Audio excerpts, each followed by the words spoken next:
नमस्कार दोस्तों, मैं रोहित गुप्ता रोहित क्लासेस में आपका हार्दिक अभिनंदन करता हूं। दोस्तों, हम मध्यकालीन भारत पढ़ रहे थे जो कि सौरभ चौबे की पुस्तक से थी। ठीक है दोस्तों, अब तक हम लोगों ने चैप्टर 8 पूरा कर लिया है और चैप्टर 9 का पार्ट 1 जो है वो भी हम लोगों ने ख़त्म कर लिया है, जिसका लास्ट टॉपिक जो था वो मज़ार था। ठीक है, आज से जो है हम चैप्टर 2 लाएंगे और इसमें पूरा कोशिश करेंगे कि चैप्टर 9 का जो सूफीवाद है ये आज पूर्ण हो जाए। ठीक है दोस्तों, थोड़ा वीडियो लंबा होगा दोस्तों, इसलिए आप लोग थोड़ा धैर्य बना के देखते रहिएगा। ठीक है, वीडियो स्टार्ट करने से पहले दोस्तों आप सभी लोगों से अनुरोध है कि प्लीज़ आप सभी लोग मेरे इस चैनल को लाइक कर दें और शेयर कर दें ताकि दूसरों तक भी यह वीडियो पहुंच सके और उन्हें भी हेल्प मिल सके। और दोस्तों प्लीज़ जितने भी नए यूज़र्स हैं वो लोग सब्सक्राइब कर दें चैनल को और बेल आइकन प्रेस कर दें ताकि उन्हें मेरे आने वाले जो वीडियो हैं वो उपलब्ध हो सके। ठीक है दोस्तों, तो चलिए स्टार्ट करते हैं। हमीदुद्दीन नागौरी उपाधि जो इनकी थी सुल्तान तारिकीन था। यह सन्यासियों का सुल्तान कहलाता था। यह उपाधि उन्हें मोइनुद्दीन चिश्ती ने प्रदान की थी। ठीक है, विशेष नंबर 1, नागौरी ऐबक की दिल्ली विजय के पश्चात वहां जन्म लेने वाला पहले नवजात शिशु थे। ठीक है, इनको शेख मोइनुद्दीन चिश्ती का विशिष्ट शिष्य कहा जाता है। ठीक है, नंबर 2, हमीदुद्दीन एकमात्र चिश्ती सूफी थे जिन्होंने शाकाहार को अपनाया था। ठीक है, ये प्योर वेजिटेरियन थे। वह अपनी पत्नी के साथ नागौर के सुवल गांव चले गए थे। ठीक है, वहाँ खेती करने लगे और शाकाहारी बन गए थे। मतलब शुरू में तो वो भले मांस वांस खाते होंगे लेकिन बाद में वो प्योर वेजिटेरियन हो गए। उन्हें जिस वस्तु की आवश्यकता होती थी उसका उत्पादन वे स्वयं करते थे। वे एक भारतीय किसान की भांति वस्त्र पहनते थे। उनके परिवार में बातचीत हिंदी भाषा में होती थी। वे अपने उपदेशों में भी मांसाहार के त्याग की सलाह देते थे। उन्होंने अपने शिष्यों को चेतावनी दी थी कि वे उनकी मृत्यु के पश्चात उनकी आत्मा की शांति के लिए बने भोजन में मांस का प्रयोग न करें। हमीदुद्दीन नागौरी की मृत्यु के 66 वर्ष बाद मोहम्मद बिन तुगलक ने उनका मकबरा बनवाया। उसने अपनी पुत्री बीबी रस्ती का विवाह सूफी शेख के एक वंशज से किया था। ठीक है, आगे कुतुबुद्दीन बख्तियार काकी बहुत इम्पोर्टेंट है, इसको थोड़ा ध्यान से देखिएगा। जन्म इसका हुआ था 1186 ईस्वी को। फरगना में काकी का जन्म हुआ था। ठीक है, इनका जन्म हुआ था। प्रमुख शिष्य जो इसका था वो बाबा फरीद था। उपाधि जो इसको बख्तियार अर्थात भाग्य बंधु की उपाधि मोइनुद्दीन चिश्ती ने ही प्रदान की थी। काकी अर्थात रोटी वाला। विशेषता क्या था इसका, विशेष देख लेते हैं। नंबर 1, इनके विषय में बताया जाता है कि ये चमत्कारिक रूप से प्राप्त रोटियों पर जीते थे। इन्होंने एक बार मुल्तान शहर को चमत्कारपूर्ण ढंग से मंगोलों के हमलों से बचाया था। नंबर 2, काकी संगीत सुनते सुनते मूर्छित हो जाते थे। 1235 ईस्वी में शेख सिस्तानी की खानकाह में आयोजित संगीत सभा में इनकी मृत्यु हुई। काकी को दिल्ली के महरौली में दफनाया गया था। नंबर 3, चिश्ती सिलसिले में काकी का सबसे बड़ा योगदान यही रहा कि उन्होंने दिल्ली में चिश्ती सिलसिले को मुख्य सिलसिले के रूप में स्थापित कर दिया। बख्तियार काकी मोइनुद्दीन चिश्ती के शिष्य थे और 1221 ईस्वी में इल्तुतमिश के शासनकाल में वे दिल्ली आए थे। हालांकि उनके आने से पूर्व ही उनकी प्रसिद्धि दिल्ली तक पहुंच चुकी थी। इल्तुतमिश काकी का बहुत सम्मान करता था। एक बार उलेमाओं ने इल्तुतमिश के सम्मुख यह प्रस्ताव रखा कि हिंदुओं को इस्लाम या तलवार में से एक की चयन कि आज़ादी दी जाए, परंतु इल्तुतमिश ने यह कहकर उलेमाओं का प्रस्ताव अस्वीकार कर दिया कि भारत अरब नहीं है, इसे दारुल इस्लाम में परिवर्तित करना व्यावहारिक रूप से संभव नहीं। लेकिन उसे उलेमाओं के दबाव में शेख उल इस्लाम यानी सुल्तान के धार्मिक कार्यों का सलाहकार के पद का सृजन करना पड़ा।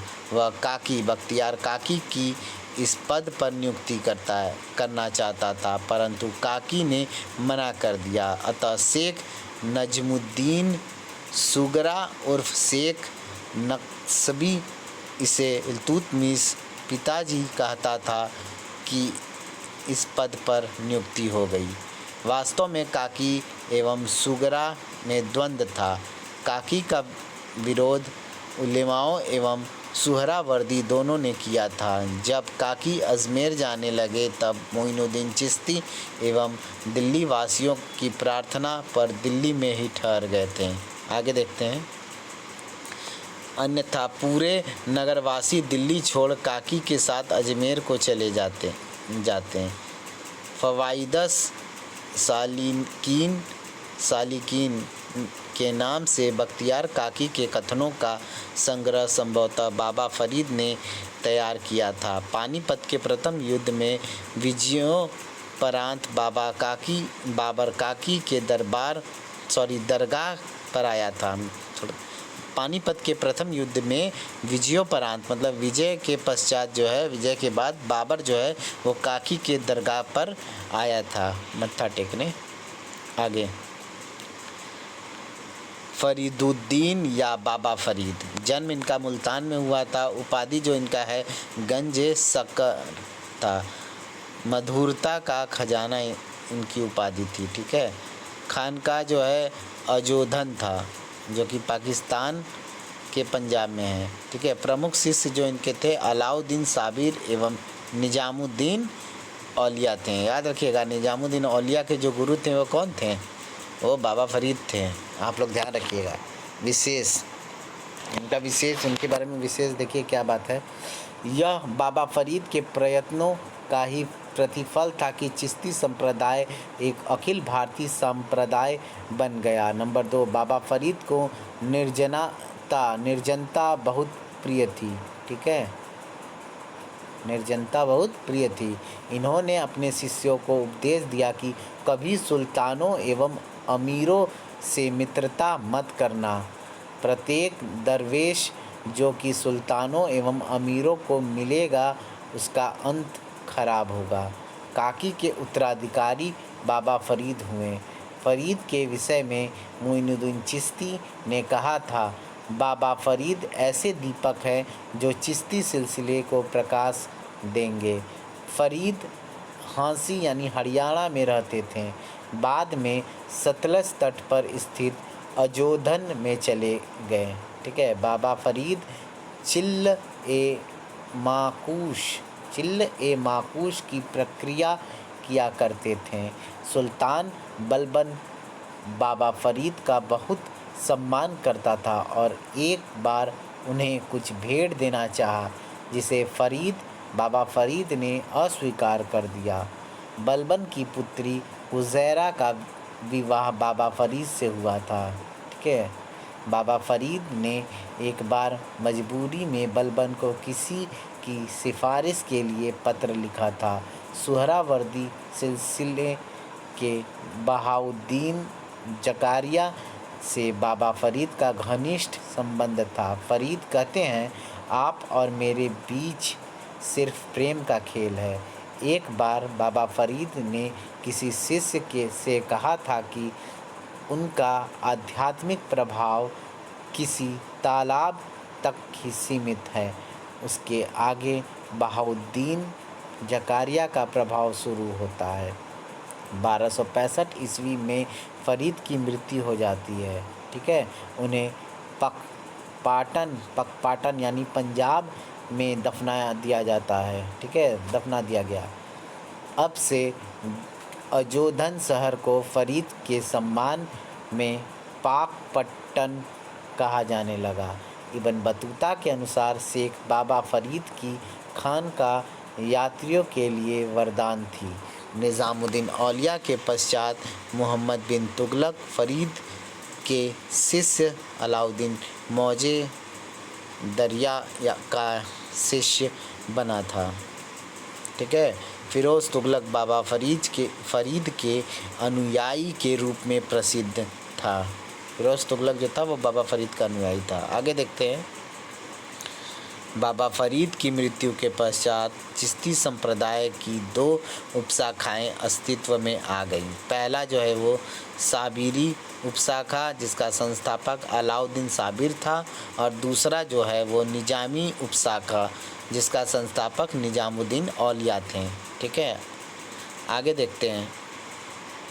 अलाउद्दीन साबिर, जिसका जन्म 1197 ईस्वी में हिरात में हुआ था। इसका उपनाम जो था वो जलाली था। इनकी मृत्यु जो हुई थी 1291 ईस्वी में कलियर में हुई थी। आगे, साबिर को बाल्यकाल में ही उनकी माँ ने बाबा फ़रीद के संरक्षण में छोड़ दिया था। फ़रीद के आदेश पर साबिर कलियर आ गए। वे बहुत जलाली यानी क्रोधी स्वभाव के थे। साबिर के उत्तराधिकारी शेख शमसुद्दीन तुर्क हुए, जिनका अलाउद्दीन खिलजी सम्मान करता था। ठीक है। आगे निज़ामुद्दीन औलिया।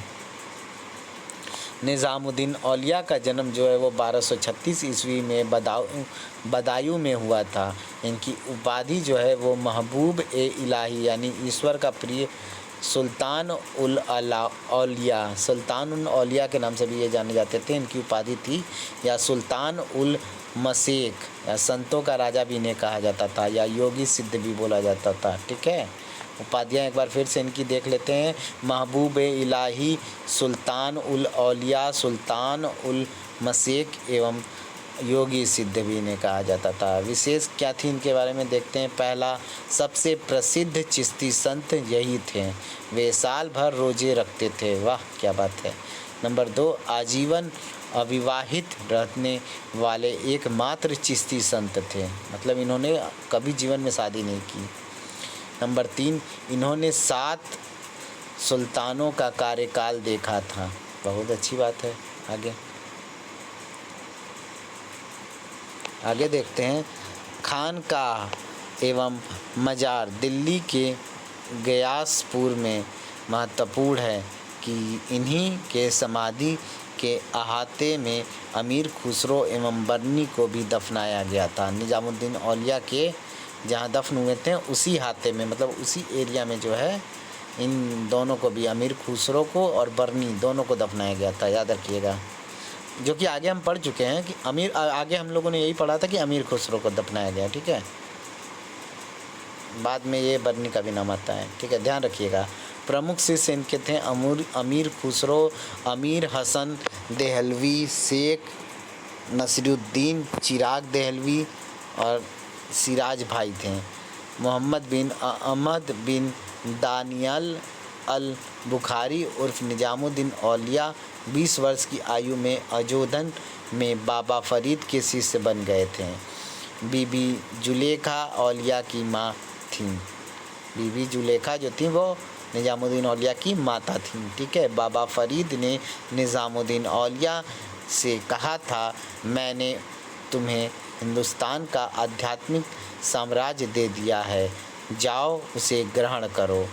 उनके शिष्य मौलाना ज़ियाउद्दीन ने ग्यासपुर में उनके खानकाह का निर्माण करवाया था। निज़ामुद्दीन औलिया को संगीत से विशेष लगाव था। वे यौगिक प्राणायाम किया करते थे। उनका एक शिष्य भगवान कृष्ण की प्रशंसा में गीत लिखता था, जो दिल्ली की सड़कों पर गाई जाती थी। ठीक है। एक बार जलालुद्दीन खिलजी अमीर खुसरो के माध्यम से और बाद में अलाउद्दीन खिलजी ने शेख से मिलने का प्रयास किया, परंतु औलिया निज़ामुद्दीन औलिया ने अलाउद्दीन खिलजी को यह कहकर मना कर दिया कि मेरे मकान में 2 दरवाजे हैं, यदि सुल्तान एक से आएंगे तो मैं दूसरे से चला जाऊंगा। अलाउद्दीन खिलजी संत का बहुत सम्मान करता था। सुल्तान गियासुद्दीन तुगलक ने इनसे ग्यासपुर खाली करने को कहा, जिस पर शेख औलिया ने कहा था हनूज दिल्ली दूरस्थ है। ठीक है, दूरस्थ है। ठीक है, अभी दिल्ली दूर है। बर्नी के अनुसार मुबारक खिलजी ने घोषणा की थी कि वह उस व्यक्ति को 1000 टंके देगा जो उसके पास निजामुद्दीन औलिया का सिर लाकर देगा। ध्यान रखिएगा। आगे देखते हैं। उसने एक बार औलिया को दरबार में बुलाया, ना पहुंचने पर देख लेने की धमकी भी दिया। औलिया ने खुसरो बरादू द्वारा प्रदत्त 5 लाख टंका को ग्रहण कर ज़रूरतमंदों में बांट दिया। मुबारक खिलजी ने शेख ज़ादा जाम, जो औलिया का प्रतिद्वंदी बन गया था, संरक्षण दिया। जब मुबारक द्वारा जमा मस्जिद मिस्री का निर्माण करवाया गया तो उसने आदेश दिया कि निज़ामुद्दीन आकर नमाज पढ़े, परंतु औलिया ने यह कहकर मना कर दिया कि मेरे घर के निकट मस्जिद का उन पर सबसे अधिक अधिकार है। निज़ामुद्दीन औलिया ने कहा था कि कुछ हिंदू जानते हैं कि इस्लाम एक श्रेष्ठ धर्म है, परंतु फिर भी वे इसे स्वीकार नहीं करते। मार्च 1325 ईस्वी में औलिया की मृत्यु हो गई। उसके जनाजे की नमाज सुहरावर्दी शेख रुकनुद्दीन ने पढ़ाई। औलिया की इच्छा थी कि मुझे अपनी कब्र पर कोई स्मारक नहीं चाहिए, मुझे खुले मैदान या जंगल में विश्राम करने दिया जाए, परंतु मोहम्मद बिन तुगलक ने इनकी कब्र पर मकबरे का निर्माण करवाया। बाद में सूफियों से अलगाव एवं मनमुटाव के चलते मोहम्मद तुगलक ने मकबरे को शाही संरक्षण से वंचित कर दिया था। इसी मकबरे के अहाते में अतगा खां एवं जहां आरा बेगम को दफनाया गया। ठीक है, ध्यान रखिएगा, बहुत बहुत नाम आ रहा है। अतगा खान एवं जहां आरा बेगम को भी दफनाया गया था। दरगाह के अंदर मोहम्मद शाह रंगीला का भी मकबरा है। ठीक है, आगे देखते हैं। शेख नसीरुद्दीन महमूद, आगे पढ़ते हैं। शेख नसीरुद्दीन महमूद, जन्म इनका अयोध्या में हुआ था। उपाधि जो इनकी थी चिराग ए देहलवी था। उस समय का इब्राहिम अधम, जिसे निज़ामुद्दीन औलिया ने यह उपाधि दी थी। ठीक है, उस समय का इब्राहिम अधम था। गंज ज्ञान का भंडार, नसीरुद्दीन के साथी उसको गंज कहकर संबोधित करते थे, मतलब इसके फ्रेंड लोग जो थे ऐसे ज्ञान का भंडार भी कहते थे। विशेष नंबर 1, यह सूफ़ी केवल दोपहर में सोते थे। ठीक है, यह सूफ़ी केवल दोपहर में सोते थे। शेख नसीरुद्दीन महमूद जो हैं वो केवल दोपहर में सोते थे। नंबर 2, जब मोहम्मद बिन तुगलक की सिंध के ठट्टा में मृत्यु हुई तब नसीरुद्दीन उसके शिविर में उपस्थित थे। फिरोज़ तुगलक के राज्यारोहण में मुख्य भूमिका इसी सूफ़ी ने निभाई थी।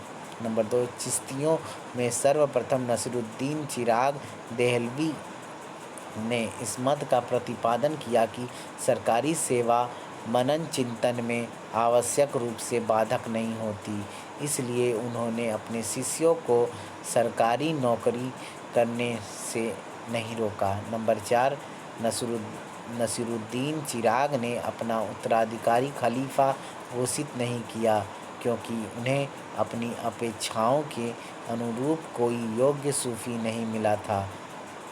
नेक्स्ट, शेख नसीरुद्दीन महमूद को औलिया ने दिल्ली में अपना उत्तराधिकारी नियुक्त किया था।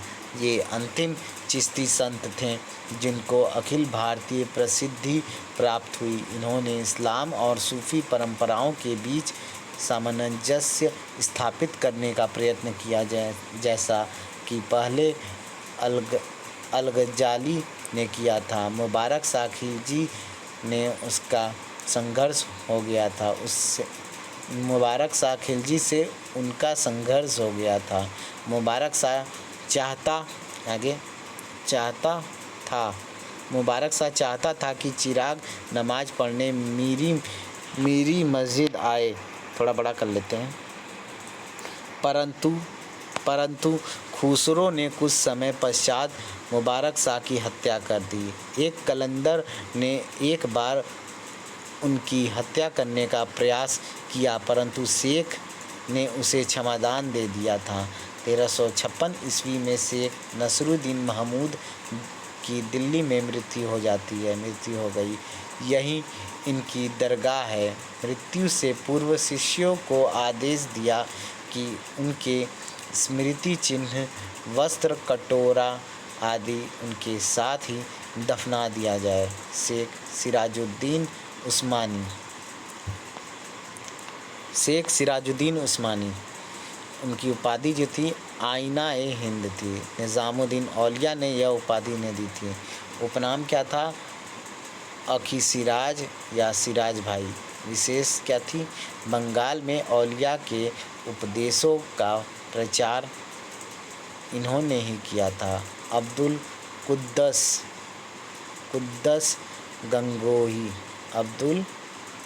गंगोही, उपनाम अलख या अलखदास था। पुस्तक जो था वो रशद नामा था। चिश्ती साबिर परंपरा के अब्दुल कुद्दस गंगोही की हिंदी कविताओं में गोपी, मुरली, कृष्ण आदि रूपकों द्वारा सूफी विचारधारा का स्पष्टीकरण किया गया है। वे नाथ योगियों के सर्वेश्वरवादी विचारों को मानते थे। शेख अब्दुल कुद्दूस के अनुसार अलख निरंजन अगोचर हैं। खुदा एवं निरंजन एक ही हैं। पेड़ से उल्टा लटक कर प्रार्थना करना शिव एवं शक्ति के संयोग का प्रतीक है। इन्होंने यौगिक क्रियाओं पर भी बल दिया। इब्राहिम लोदी ने अब्दुल कुद्दस को संरक्षण दिया था। गंगोही ने सिकंदर लोदी एवं बाबर को पत्र लिखा था कि भारत में शरीयत को लागू किया जाए। कुतुबन का बारे में पढ़ते हैं, आगे देखते हैं। कुतुबन में पुस्तक इनका जो था वो मृगावती था। कुतुबन चिश्ती सूफी शेख बुरहान के शिष्य थे। उनको जौनपुर के सुल्तान हुसैन शाह का संरक्षण मिला था। अवधी में लिखित मृगावती में चंदरनगर के शासक गणपति देव के पुत्र एवं कंचनपुर के राजा रूप मुरारी की पुत्री की प्रेम कथा का उल्लेख किया है। शेख सलीम चिश्ती, इनकी उपाधि जो थी वो शेख उल हिंद था। अरब देशों में उनको यह पदवी मिली थी। समाधि जो इनकी है वो फतेहपुर सीकरी में है। ठीक है। शेख सलीम चिश्ती बाबा फरीद के वंशज थे। शेख सलीम उल्टा हो गया है, रोटेट हो गया। शेख सलीम एक लंबी अवधि तक अरब में रहे। उन्होंने कुल 24 बार मक्का की यात्रा संपन्न की थी। ठीक है। भारत आने पर इन्होंने अपनी खानकाह सीकरी में स्थापित की। शेख सलीम ने ही अकबर को 3 पुत्रों के जन्म का आशीर्वाद दिया था। अकबर के 2 पुत्रों सलीम एवं मुराद का जन्म इसी सूफी के खानकाह में हुआ था। अकबर ने जहांगीर का नाम इन्हीं के नाम पर सलीम रखा था और उसे प्यार से शेखू बाबा कहा करता था। आगे देखते हैं। दक्षिण में चिश्ती। दौलताबाद में इस सिलसिले की नींव निज़ामुद्दीन औलिया के शिष्य बुरहानुद्दीन गरीब ने रखी, लेकिन दक्कन में चिश्तिया सिलसिले की प्रसिद्धि का कारण शेख हुसैनी गेसुदराज थे। ख्वाजा गेसुदराज चिराग देहलवी के शिष्य थे। दक्षिण का सबसे प्रतिष्ठित चिश्ती केंद्र दौलताबाद का उपनगर खुलदाबाद था। यशोधराज को बंदा नवाज ईश्वर के प्राणियों का हितैषी कहा जाता था। इन्होंने दिल्ली की जनता की महामारी में बड़ी सेवा की थी। जब दक्कन गए तो वहाँ गुलबर्गा में मदरसा की स्थापना की। अस्म उल असरार, मारिफ आदि उनकी प्रसिद्ध रचनाएं हैं। ठीक है, आगे अन्य महत्वपूर्ण जो तथ्य है वो देखते हैं। नंबर 1, औरंगजेब के समय शेख कलीमुल्लाह के नेतृत्व में चिश्ती सिलसिले ने पुनः जोर पकड़ा था। नंबर 2, चिश्ती संप्रदाय से प्रभावित होकर बंगाल के शासक हुसैन शाह ने सत्यपीर आंदोलन चलाया था। नंबर 3, सूफी संत सालार मसूद गाजी ने फिरोज तुगलक को स्वप्न में दर्शन दिया, जिससे उसने अपना मुंडन करवा लिया था। नंबर 4, अलाउद्दीन खिलजी ने निज़ामुद्दीन औलिया एवं शमसुद्दीन तुर्क का सर्वदा सम्मान किया था। नंबर 5, बादशाह जहांगीर ने सूफी मत की तुलना वेदांत से की है। दारा शिकोह ने सूफी मत एवं वेदांत का अध्ययन कर बताया कि उनमें कोई तात्विक अंतर नहीं है। नंबर 6, भारत में बाबर ने नक्शबंदी शाखा को लोकप्रिय बनाया था। ठीक है। नंबर 7, पानीपत के निवासी सूफी शरीफुद्दीन बू अली कलंदर को 2 बार दफनाया गया, पहले करनाल में तत्पश्चात पानीपत में। नंबर 8, बहमनी शासक अहमद शाह को सूफी संत या वली कहा जाता था। नंबर 9, भारत में मुजद्दिया या विरोधी आंदोलन का केंद्र औरंगाबाद था। ठीक है। नंबर 10 पढ़ते हैं। मुग़ल बादशाह बहादुर शाह सम्राट होते हुए भी किसी संत से कम नहीं था। उसकी कविताएं में सूफी मत के उच्च विचारों की सुंदर व्याख्या मिलती है। आगे सुहरावर्दी सिलसिला संस्थापक था, जो वो शेख शिहाबुद्दीन सुहरावर्दी एवं जियाउद्दीन अबुल जीव था। भारत के संस्थापक बहाउद्दीन जकारिया थे। केंद्र जो इनका था वो मुल्तान था। उप शाखा जो था सत्तारिया एवं फिरदौसिया। इस सिलसिले की 2 प्रमुख शाखाएं हैं। विशेष है क्या? नंबर 1, यह सिलसिला अमीरी में विश्वास करता था।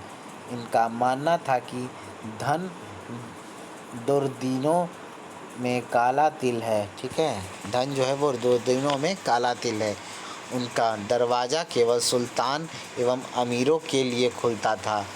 कुल मिलाकर इस सिलसिले ने आरंभ से ही राज्य एवं राजनीति से संपर्क बनाए रखा। इस सिलसिले के संस्थापक जो थे शिहाबुद्दीन सुहरावर्दी ने राज दरबार के संरक्षण में बगदाद में अपने मत का प्रचार किया था।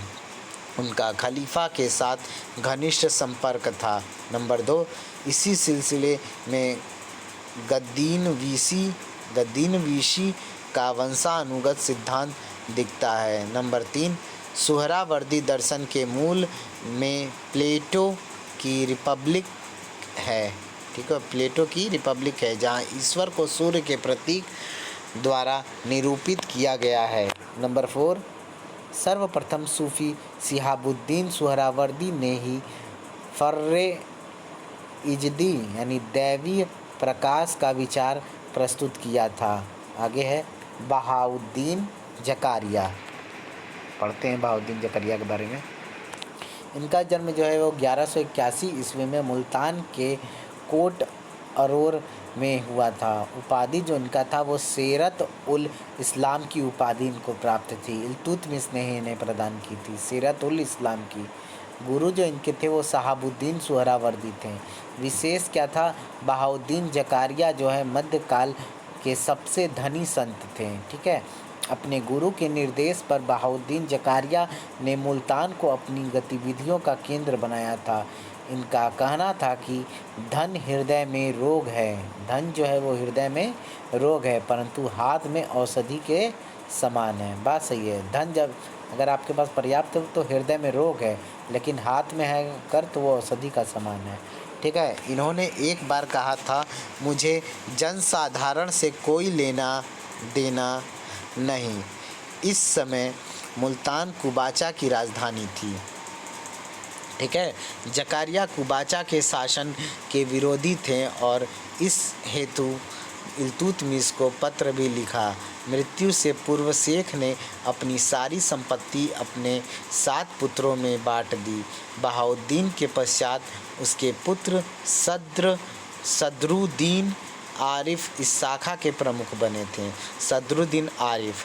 इसी समय सुहरावर्दी सिलसिला 2 भागों में बँट गया। सदरुद्दीन आरिफ मुल्तान शाखा के प्रधान तथा बहाउद्दीन के शिष्य जो हैं वो सैयद जलालुद्दीन सुर्ख बुखारी उच्च शाखा के प्रधान थे। ठीक है।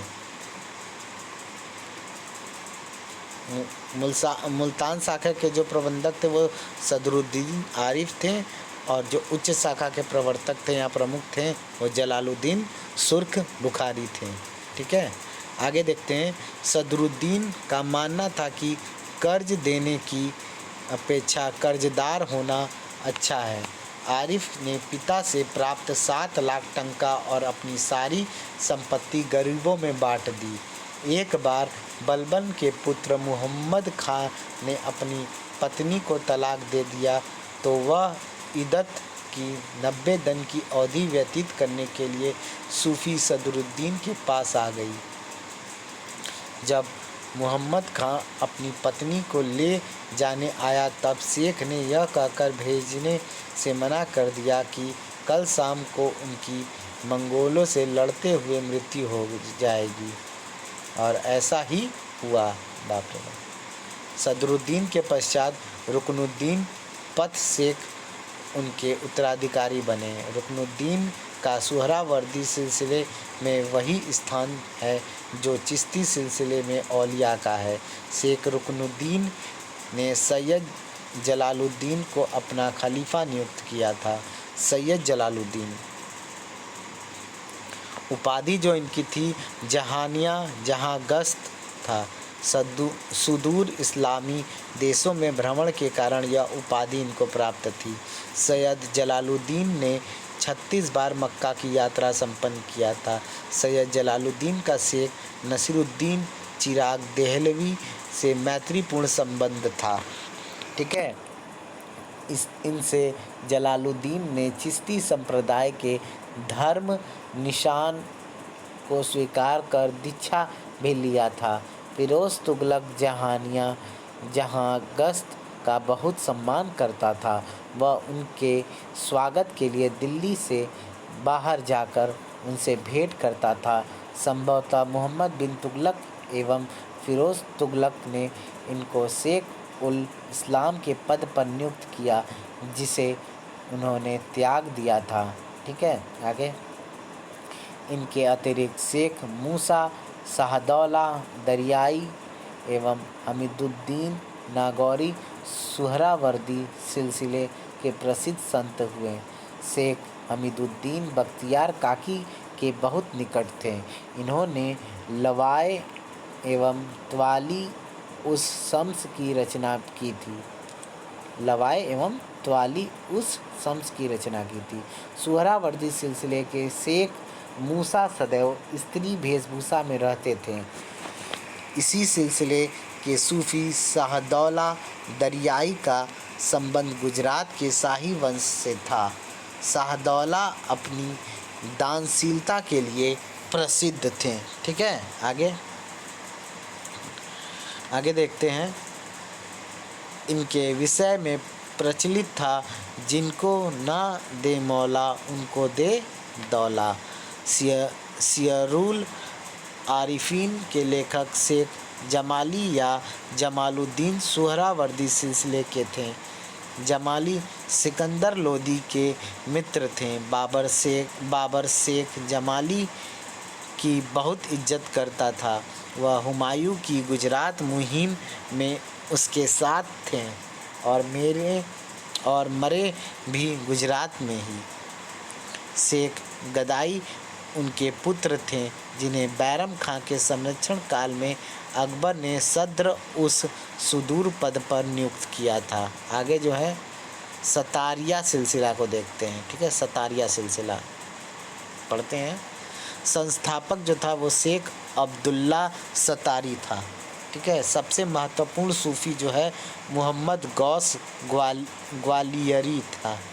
पहली सतारी खानका जो थे वो अहमदाबाद में मोहम्मद गौस द्वारा स्थापित हुआ था। विशेष बात क्या थी इसका देखते हैं। नंबर 1, इस सिलसिले को मध्य एशिया में इसिकिया या तुर्की में विस्तामिया कहा जाता था। तैफूरी संप्रदाय को ही भारत में सतारी कहा जाता था। ठीक है, इसका एक और नाम था तैफूरी संप्रदाय। नंबर 2, इस सिलसिले की क्रियाएं मुख्यतः यौगिक क्रियाओं से ली गई थीं। सतारी वनों में योगियों की भांति फल फूल खाकर रहते थे और कठोर शारीरिक यातनाएं करते थे। शेख अब्दुल्ला सतार ने सूफियों को चुनौती दी थी कि या तो वे उनके शिष्य बन जाएं अथवा उन्हें अपना शिष्य बना लें। शेख बुद्दन सतारी जौनपुर में इस शाखा के सूफी थे। बुरहानपुर के सतारी सूफी शेख बुरहानुद्दीन थे। ठीक है, जिनसे औरंगजेब के उत्तराधिकार का युद्ध प्रारंभ होने से पूर्व आशीर्वाद लिया था। जिससे औरंगजेब ने उत्तराधिकार का युद्ध प्रारंभ होने से पूर्व ही आशीर्वाद लिया था। ठीक है, आगे देखते हैं। आगे है मोहम्मद गौस, पढ़ते हैं। ठीक है, चलिए आगे देखते हैं। मोहम्मद गौस जन्म हुआ था ग्वालियर में। यही इनकी मज़ार भी है। ठीक है, ग्वालियर में ही है। उपाधि जो है मोहम्मद गौस अपने काल के कुब्बत कहलाए। ठीक है, मोहम्मद गौस जो है उनका उपाधि था कुब्बत। प्रमुख शिष्य जो उनके थे हुमायूं और तानसेन थे। पुस्तकें जो थी इनकी बहरुल हयात या गौस द्वारा हठ योग की पुस्तक, अमृत कुंड का संस्कृत में फ़ारसी में अनुवाद है। ठीक है, हालांकि इससे बहुत पहले ही अमृत कुंड का अरबी में अनुवाद हो चुका था। जवाहिर खमसा, रिसाला ए मेरा जिया एवं गुलजार अबरार उनकी अन्य पुस्तकें हैं। मोहम्मद गौस सतारी सिलसिले के सबसे महत्वपूर्ण सूफी थे। इनके बड़े भाई शेख फूल थे, जिनकी हिंदाल में हत्या कर दी गई थी। उन्होंने 14 वर्ष तक चुनार के जंगलों में कठोर तप किया। मोहम्मद गौस ने संस्कृत भाषा का अध्ययन किया। उन्होंने दावा किया कि मैंने मेराज अर्थात साक्षात स्वर्ग की ओर आरोहण किया है, इसलिए मुझे पैगंबर का दर्जा प्राप्त होना चाहिए। अतः गुजरात भागकर जान बचानी पड़ी। उन्हें जो है गुजरात भागकर जान बचानी पड़ी। वे पुनः ग्वालियर तभी आ पाए जब भारत में मुग़ल साम्राज्य की पुनर्स्थापना 1555 ईस्वी में हुई। इनका ग्रंथ कलीद ए मखाजिन प्राचीन भारतीय खगोल, गणित एवं ज्योतिष से संबंधित है। मोहम्मद गौस का बाबर, हुमायूं, अकबर एवं तानसेन से घनिष्ठ संबंध था। बाबर के दरबार में एक बार आए थे। हुमायूं को भारत से निर्वासन के दौरान पत्र लिखकर कहा था, सफलता की दुल्हन शीघ्र ही विवाह के मंच पर कदम रखेगी। ठीक है, आगे देखते हैं। गौस के उत्तराधिकारी शाह वजीउद्दीन हुए। उनकी गतिविधियों का केंद्र गुजरात था, जहां उन्होंने एक मदरसे की स्थापना की थी। मृत्यु के पश्चात वजीदुद्दीन को उसी मदरसे में दफनाया गया। ठीक है। फिरदौसिया सिलसिला ये देखते हैं।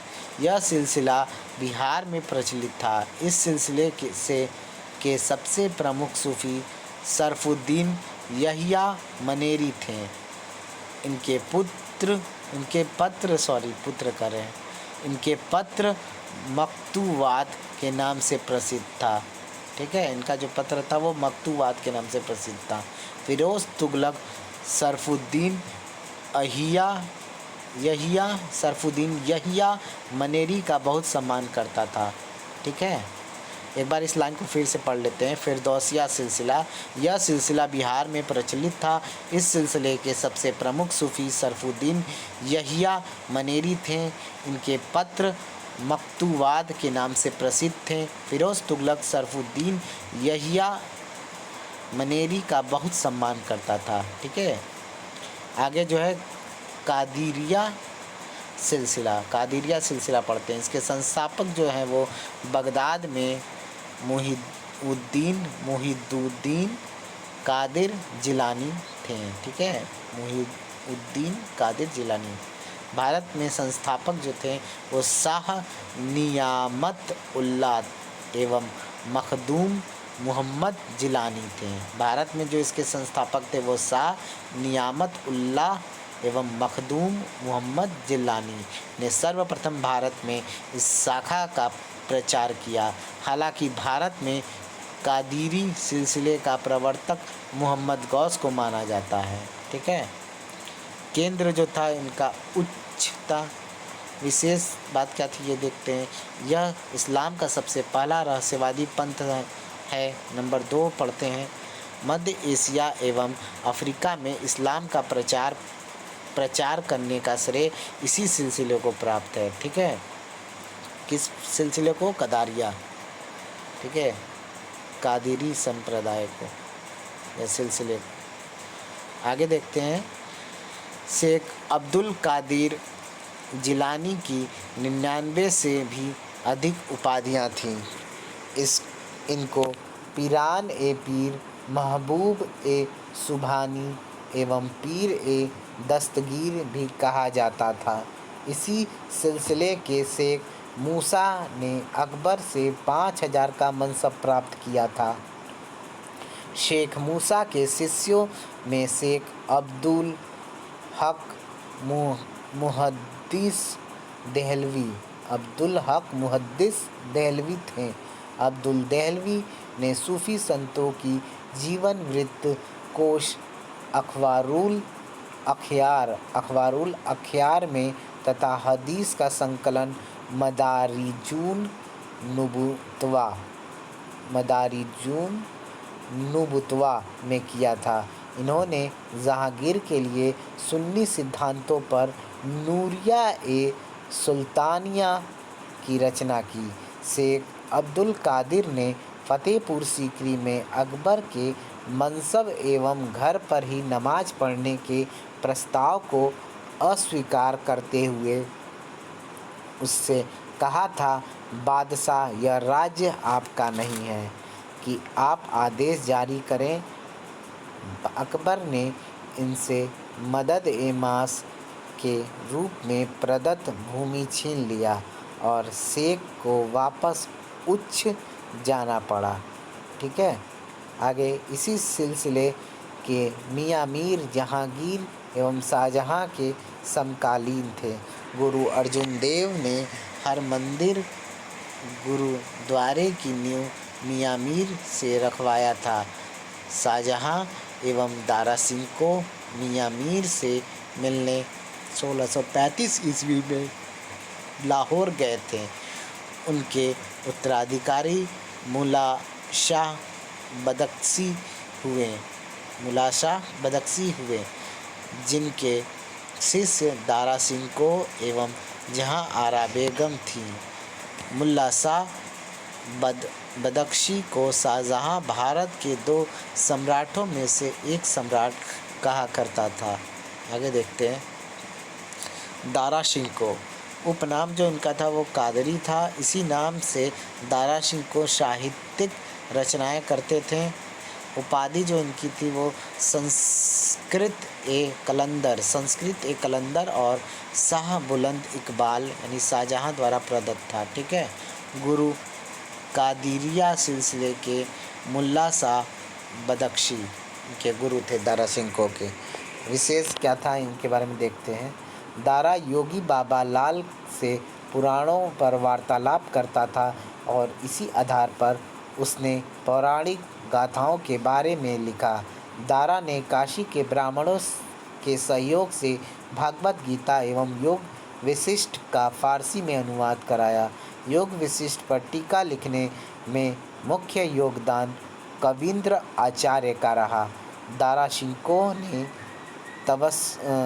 तसव्वुफ़ पर ढेर सारी पुस्तकें लिखी जो निम्नलिखित हैं। ठीक है। तसव्वुफ़ पर पुस्तक लिखा था। मजमा उल बहरैन, दो समुद्रों का संगम, जिसे मजमा उल बहरैन कहा गया। इसमें वेदों की ऋचाओं का संकलन किया गया है। हिंदू एवं सूफी मत का तुलनात्मक अध्ययन भी इसमें करता है। इसकी भूमिका में दारा ने वेदों को काल की दृष्टि में अनादि और कुरान से संगत घोषित किया है। वह हिंदू धर्म ग्रंथों को देववाणी कहता है। सिर ए अकबर या सिरे असरार या द ग्रेट सीक्रेट महान रहस्य यह 52 उपनिषदों का फारसी अनुवाद है। इसके माध्यम से दारा ने हिंदू एवं मुस्लिम के बीच की खाई समाप्त कर एकता स्थापित करने की कोशिश की। महत्वपूर्ण है कि इसी अनुवाद के माध्यम से 18वीं शताब्दी में यूरोप को उपनिषदों की जानकारी हुई। क्या था आगे? सफ़ीनत उल औलिया, इस पुस्तक में दारा ने कादिरी सिलसिले के सूफियों का जीवन वृत्त दिया है। शकीनत उल औलिया, सफ़ीनत था और नीचे है शकीनत उल औलिया। इसमें सभी सिलसिलों के सूफियों का जीवन वृत्त है। रिसाल ए हकनुमा, सूफी प्रथाओं का वर्णन। हसनत उल आरिफीन, विभिन्न मतों के संतों की वाणी का संकलन हुआ था। एवं तरीक़त उल हकीकत, आध्यात्मिक मार्ग के विभिन्न चरणों का वर्णन हुआ है। दारा शिकोह द्वारा सूफी मत पर लिखित अन्य पुस्तकें हैं। नक्शबंदी या सिलसिला ए ख्वाजगान। ठीक है। संस्थापक जो है ख्वाजा बहाउद्दीन था। भारत में इसका संस्थापक जो था वो ख्वाजा बाकी बिल्लाह 1553 से 1603 ईस्वी तक था। विशेष क्या है? मुग़ल बादशाह बाबर और औरंगज़ेब नक्शबंदी सिलसिले के अनुयायी थे। बाबर उबैदुल्लाह अहरार का तथा औरंगज़ेब शेख मासूम का शिष्य था। ठीक है। मान्यताएं क्या थी ये देखते हैं। नंबर 1, इस सिलसिले का मत है कि मनुष्य एवं ईश्वर का संबंध प्रेमी एवं प्रेमिका का ना होकर नौकर और मालिक का है। ठीक है। मनुष्य नौकर है, ईश्वर मालिक है। नंबर 2, शरीयत के कठोरता से पालन पर बल दिया गया। नंबर 3, यह सिलसिला समा यानी संगीत का विरोधी था। प्राणायाम यानी योग को अस्वीकार कर दिया। नंबर 4 देखते हैं। वहदत उल वजूद अर्थात सर्वेश्वरवाद का विरोध किया।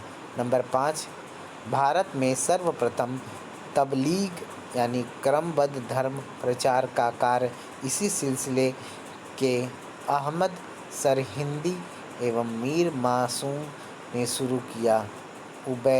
उबैदुल्लाह अहरार तैमूरियों के संरक्षक संत थे और कई बार बाबर को सपनों में दर्शन दिया। बाबर ने उबैदुल्लाह अहरार की प्रसिद्ध रचना वालिदिया रिसाला का एक छंदबद्ध रूपांतर तैयार किया था। भारत में नक्शबंदी शाखा का प्रचार काबुल से आए ख्वाजा बाकी बिल्लाह ने किया। इन्होंने अकबर के खिलाफ होने वाले विद्रोह का नेतृत्व दिल्ली में रहकर किया था। ठीक है, आगे देखते हैं। शेख अहमद फ़ारूक सरहिंदी। आगे क्या है? शेख अहमद फ़ारूक सरहिंदी। जन्म इनका हुआ था 1563 ईस्वी में, सरहिंद में हुआ था। गुरु जो थे वो ख्वाजा बाकी बिल्लाह थे। उपाधि जो इनकी थी मुज्जिद अल्फसानी या मुजहिंद। ठीक है, इस्लाम धर्म का सुधारक भी इसे कहा गया है। कयूम अविनाशी या अनंत। इंसानुल कामिल, पूर्ण मानव भी कहा गया है इनको। ठीक है, इंसानुल कामिल। मकतूवाद ए रबानी या अहमद सरहिंदी के उन पत्रों का संकलन है जो उन्होंने खान जहां एवं महावत खां को लिखा था। शेख अहमद के अन्य पत्रों में अल-नुबुत्ता, रदद ए रवाफिज, मब्द व माद है। ठीक है, मब्द व माद है। आगे, अहमद सरहिंदी को इस्लाम का नवजीवनदाता एवं धर्म सुधारक भी कहा जाता है। अहमद सरहिंदी को उन्होंने अकबर एवं उसके दीन इलाही एवं उलमा यसु लौकिक उलमा की आलोचना की थी। एक बार जहांगीर के वज़ीर आसफ़ खां ने सरहिंदी को सिजदा करने के लिए बाध्य किया था। जहांगीर ने सरहिंदी को कुछ समय तक ग्वालियर किले में कैद रखा था, क्योंकि शेख ने कहा था कि वह खुदा का मुरीद एवं उसकी मर्जी है। शाहजहां ने शेख अहमद के शिष्य आदम बनूरी को देश से निष्कासित कर दिया था। शाहजहां के काल में सूफी दो गुटों में विभाजित हो गए थे। एक गुट का नेतृत्व शेख अब्दुल हक एवं शेख अहमद सरहिंदी जैसे नक्शबंदी कर रहे थे, तो वहीं उनके विरोध में दूसरे गुट का नेतृत्व कादिरी सिलसिले के मियाँ मीर कर रहे थे। ठीक है, आगे देखते हैं। मियाँ मीर कर रहे थे, जिन्हें दारा सिंह को एवं नूरजहां का समर्थन प्राप्त था। ठीक है, आगे पढ़ते हैं। नक्शबंदी गुट के ने शाहजहां को एक ज्ञापन दिया जिसमें शरीयत के कठोर पालन करवाने को कहा गया था, परंतु शाहजहां ने उनकी मांगों को अस्वीकार कर दिया। सरहिंद के पुत्र मासूम उनके उत्तराधिकारी बने। औरंगजेब 1665 ईस्वी में मासूम का शिष्य बन गया। औरंगजेब यद्यपि नक्शबंदी था, फिर भी उसने मक्का के शरीफ के आदेश पर शेख अहमद सरहिंदी के पत्रों के प्रचार पर औरंगाबाद में 1679 मतलब 679 कर रहे हैं 79 हाँ 1679 में 1679 ईस्वी में रोक लगा दिया था। औरंगजेब के समय नक्शबंदी सिलसिले के मिर्ज़ा मज़हर जान ए जाना ने कहा कि चूँकि वेद दैवी ग्रंथ है, इसलिए हिंदुओं का दर्जा अहल ए किताब का है। ठीक है, आगे जो है वो शाह वली उल्लाह पढ़ते हैं। शाह वली उल्लाह के बारे में पढ़ते हैं। इनका जन्म औरंगजेब के शासनकाल में 1703 ईस्वी में दिल्ली में हुआ था। इन्होंने वहदत उल वजूद एवं वहदत उल शुहूद के बीच समन्वय स्थापित करने का प्रयत्न किया था। शाह वली उल्लाह ने ही निज़ामुल मुल्क एवं अहमद शाह अब्दाली को पत्र लिखा कि वह मुसलमानों के मराठों के अत्याचार से बचाएं। ठीक है, मुसलमानों को मराठों के अत्याचार से बचाएं। मुग़ल बादशाह को सलाह दिया कि वह खालसा का विस्तार करें, इजारेदारी प्रथा बंद करें आदि। हुज्जत उल्लाह इल बालिखा इनके फ़ारसी पत्र हैं। इन्होंने कुरान का फ़ारसी में अनुवाद भी किया था। ठीक है, ख्वाजा मीर दर्द नक्शबंदी सिलसिले के सूफ़ी थे। इन्होंने इल्मे इलाही मुहम्मदी सिद्धांत दिया। इल्मुल किताब इनकी प्रसिद्ध रचना है। मीर दर्द स्वयं को ईश्वर का प्रेमी एवं दास दोनों मानते थे। ठीक है, महत्वपूर्ण तथ्य थोड़ा देख लेते हैं, बाद में भूल जाएंगे। ख्वाजा महमूद नक्शबंदी सिलसिले के थे। इनकी गतिविधियों का केंद्र कश्मीर था।